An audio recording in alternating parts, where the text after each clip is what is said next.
대통령실은 내년 초 미국 측 실무단이 방한해 한미 합의 사항인 안보 분야 팩트시트 관련 후속 협의를 본격적으로 진행하기로 했다고 밝혔습니다. 핵 추진 잠수함 건조부터 우라늄 농축과 사용 후 해결료 재처리 권한 확대 문제까지 이 사안별로 속도감 있게 추진해 나가겠다는 건데요. 취재 기자 연결합니다. 정인용 기자, 자세한 내용 전해주시죠.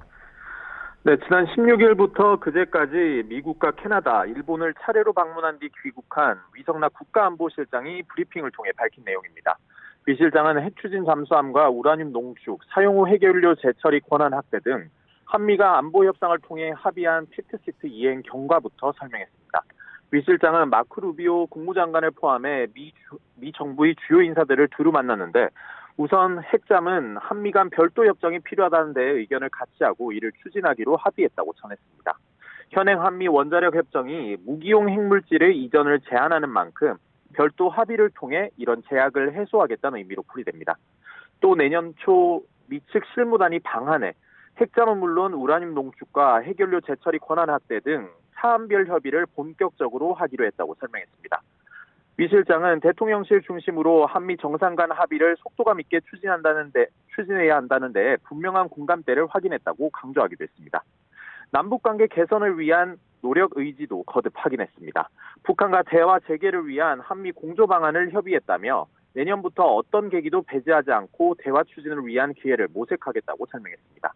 캐나다 방문 성과에 대해선 캐나다의 차기 잠수함 도입 사업에서 우리가 가진 강점을 적극 설명하고 국방력 강화에 효과적으로 기여할 수 있다고 강조했다는 점을 언급했습니다.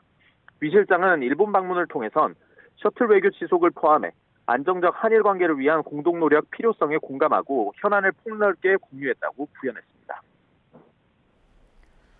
네, 그리고 우리 외교부와 통일부가 대북 정책을 두고 이견을 표출하고 있다는 걸 미국과 일본이 안다는 언급도 있었다고요. 네, 위 실장은 미국과 일본에서도 부처 간 이견을 알고 있다며 어떨 때는 어느 것이 한국 정부의 입장인지 묻기도 한다고 전했는데요. 다른 견해가 있을 수 있고 더 나은 결론을 도출하기 위한 과정일 수 있다면서도 대외적으로 혼란스러운 모습을 보이지 않는 게 좋다고 강조했습니다. 그러면서 중요한 건 정부 외교안보 컨트롤 타워인 국가안전보장회의 NSC에서의 조율이라며 조율된 대로 가는 게 중요하다고 덧붙였습니다. 위 실장은 현 상황을 한미동맹 중심의 동맹파와 남북관계를 우선순위에 두는 자주파 간 갈등으로 보는 것에는 말을 아꼈습니다.